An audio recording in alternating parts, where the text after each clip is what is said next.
Hey, this is the Fight Nerd. I'm here with Jon Wertheim now. Jon, thanks for being here. Pleasure. Jon is the author of Blood in the Cage. Would you mind telling us what that book is about? It's a book, sort of two books in one. Part of it is kind of using Pat Miletich and his story and how that parallels the story of MMA and UFC. It sort of ties us together and try and make some sense of this MMA phenomenon. Now, you yourself, you work for Sports Illustrated as a writer, but MMA really isn't your thing. What do you normally write about in the magazine? It's getting to be my thing. I do sort of a little of everything. Tennis, actually doing a Knicks story this week, just kind of keep it fresh. But about 2 years ago, I did a story on MMA knowing nothing, and I just, in the course of that story, I kind of got hooked, and the book is pretty much an outgrowth of that. So how long have you been a fan of mixed martial arts?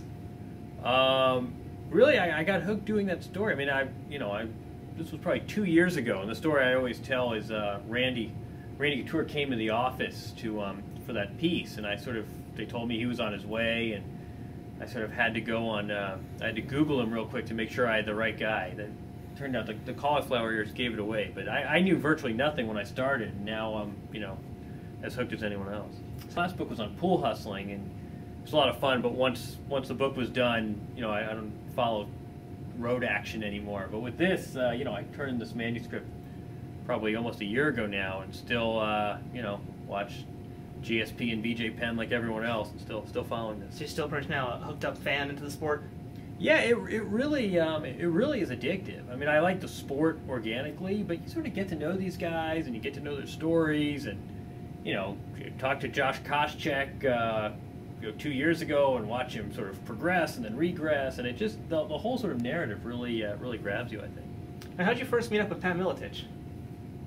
In the course of this book, I went to in the course of the Sports Illustrated story, I went to, met fighters, went to a UFC show, and went to his gym out in Iowa, and we just kind of seemed to hit it off, and he really explained the sport in a way that other people didn't necessarily do it, and, I just got done, and it was, I always say it was one of these stories where I just felt like I could have kept going if I had the space. I figured that was a good sense, good sign I should turn it into something bigger. And Pat and I had really gotten along pretty well, so I thought he'd be a pretty good guy to pin this on.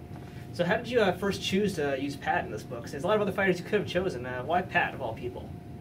Well, Pat and I really hit it off when we met, and he seemed to really have a good sense. And he was there from the beginning. I wanted some of this book to be about the evolution. But, the other thing about this sport, one reason I like it, but the characters change so fast. I didn't want to... I asked someone this was 2 years ago, so, winter, spring of '07. I said, who were the 5 biggest fighters? And they said, I think it was Randy, Chuck, Tito, Rich Franklin, and Matt Hughes. Imagine if you'd pegged a book on one of those guys. So I wanted to pick someone where I didn't have to worry that 2 years later when the book came out, they wouldn't be necessarily so relevant. Turned out, Tito is, basically done, and Chuck's lost a few times, and who knows, Randy looks like he's pretty much done, and Matt Hughes, it's really, as a fan, you love it, that you don't have, it's so unpredictable and guys win and lose, but it does make it tough for these guys to really break out when, today's guy could be great today, and he loses 2 fights, and he might be out of the organization. So what other fighters did you meet when you were writing this book? That was one of the best parts. Just kind of top to bottom, spent a good hour with Chuck Liddell, but also a lot of times just guys fighting on some amateur show, or guys who just walked in the door to Miletich's academy. Jens and Robbie Lawler was there at the time, and Sylvia. A lot of the Miletich guys. But one of the fun things about this book was just these are athletes who are still at the stage where you can have a normal conversation, and you want to talk to Heath Herring, well, here's his number, and you call him up and you have your conversation. You're not going through handlers and agents. And one of the nice parts of this book was really getting to meet some fighters and have real relationships and real honest conversations, and not just, you interview Kobe Bryant, if you're lucky, you get 5 minutes while he's tying his shoes. And this was a little different. In the book, you mentioned the relationship between Pat Miletich and his brother. It's a very kind of different idiom they have with each other. You mind describing their relationship?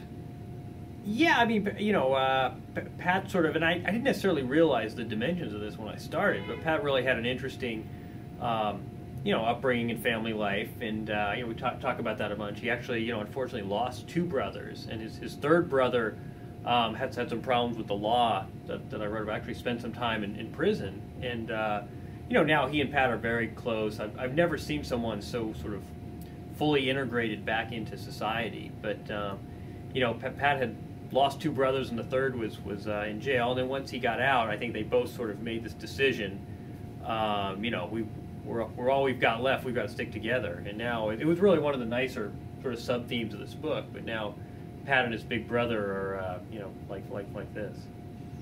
Now, also part in the book, you got to have some one-on-one time with Dana White and a lot of other people from the UFC, including Joe Silva. And you had a little snag when you were trying to talk to Joe Silva. Would you mind explaining that? And if you had any other problems getting around the UFC? Yeah, I talked at one point. I had a sort of casual conversation with Joe Silva, and I said, this is really, totally nice guy. Joe, really some insight. I think he has a fascinating job. I mean, he's the matchmaker who's basically determining who's going to get in there, and I think he does his job real well. A lot of pressure, and I'm just sort of talking casually, and I said, this is interesting. Can I quote you on this? And then he suddenly wasn't too sure, and I ought to really check, and he needed to be deputized. And then I was told, no, he really wasn't authorized to speak. This book's obviously about more than the UFC, but I did see why. It's a pretty when they say it's a privately held company, it's pretty private sometimes. And you had some time with Dana White also, is that correct? Yeah. Talked to not your average sports executive. You never forget talking to that guy. I'll give him that. So what do you think about the way the UFC does business, especially with journalism? Yeah, people ask it a lot in terms of the fighters, and obviously the fighter payment is a big issue, and I'm really you see it both ways. Where on the one hand, sure it would be nice if these guys, they're risking a lot when they go in there, and a lot of these guys are really struggling, and it's probably from a sort of social justice standpoint, it's probably would be the right thing if they earn more money. But I think UFC's a monopoly, and they act like it. It's probably not a whole lot different from most other monopolies out there, where if they don't have to pay more than the market demands, why should they?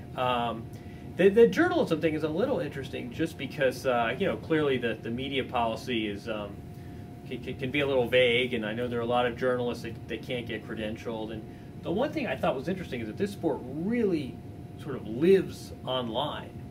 And I was surprised, knowing that, and knowing how passionate these sites are and how many fans are going to these sites every day. I was surprised how few online journalists were credentialed.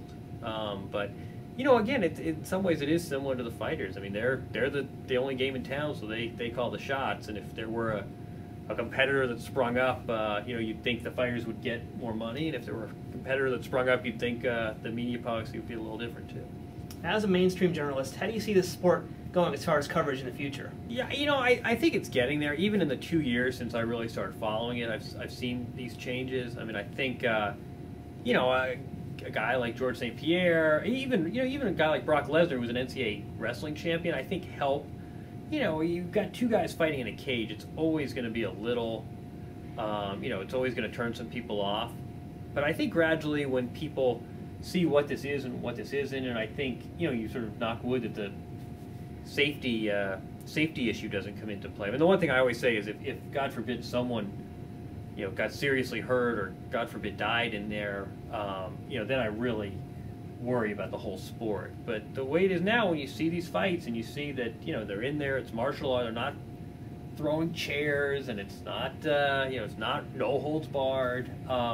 When people sort of see this and they see what it is and what it isn't, I think that's only going to help.